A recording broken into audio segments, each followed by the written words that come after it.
Hello and welcome back to our next instalment of our MVP race.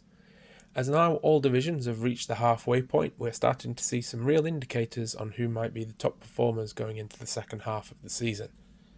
As in the previous episodes, here is a quick rundown of how our MVP rankings are calculated. We are looking at both individual and team contribution points for batting and bowling, as well as individual fielding points. Starting with the Premier Division, and we're starting to see a breakaway group of three at the top of these rankings, with the all-rounders Taylor Cornell, Brad Shmulian and Kiza Kadir providing strong batting, bowling and fielding performances in this first half of the season. Cornell has managed to hold on to first place, but as you can see, the points are pretty tight, and he is going to have to continue his performances as he goes into the run-in of the season. Recent strong performances with the bat for Mark Robertshaw and all-round with Henry Pearson have seen them break into the top 15 for the first time. In line with the competitive nature of the division, 8 of the 12 teams are represented with at least one player, with Pudsey St Lawrence and Woodlands leading the way with 3 each. Of the 4 teams without any representatives, Farsley are just missing out with Joe Pocklington in 16th, Carlton have 3 in the top 20 but none in the top 15, and then Pudsey Kongs and Jare Lane have had more team contributors than individual ones so far this season. In Division 1, James Lee's strong lead last time out has been overcome by recent strong performances from Mohamed Sarwar of Yeadon, who has taken over first place in the rankings, and Birstall Sharoon Siraj, whose bowling contributions in particular have helped him rise back up the ranking. Asad Raza's continued rise marks him out as an exceptional bowler for otherwise winless East Baileigh. He has taken more wickets than any other first-team bowler so far this season, and accounted for just shy of 45% of his team's total wickets at the halfway stage. Division leaders Yeadon and Hanging Heaton share the most players in this list with 3 apiece, whilst the recent improvements in form for Undercliff and Ossett have seen them both add a second player to these rankings since last time out.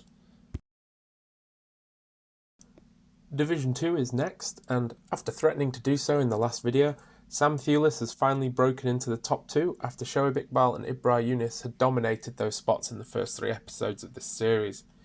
His increased contributions with the bat have proved telling to allow him to overtake them both, while still keeping up with their strong bowling performances.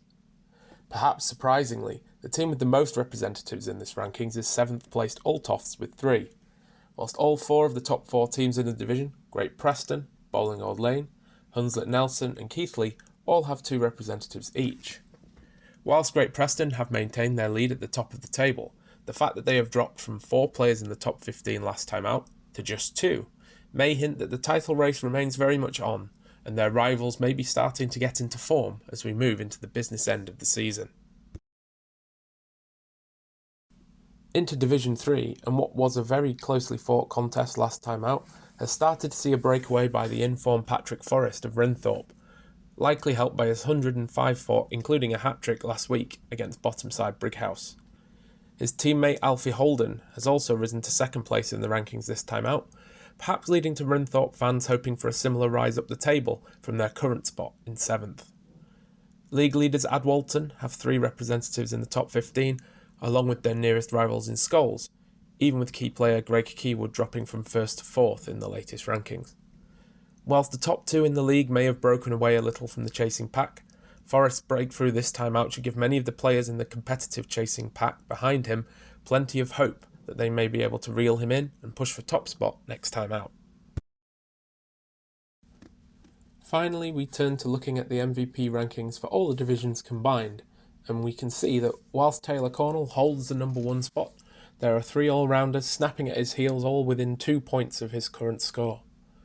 Whilst last time's number 1 James Lee has fallen to 5th, he remains vital to his team's promotion ambitions and is well within the reach of challenging for number 1 spot again next time out. As was mentioned when we looked at Div 1 but is bearing repeating, you cannot escape noticing Asad Raza's massive value to his side, as he is now the highest scoring non-all-rounder in these rankings, despite playing for a side yet to win a league game this season. That's all from me for this episode of the MVP race. We'll be checking in again in 3 weeks' time, and I hope you will all come and join me for that. Thank you so much for listening and engaging, and please remember to like and subscribe if you can. It's completely free to do so and will really help the channel grow as we get towards the back end of the season. Thank you very much, and goodbye.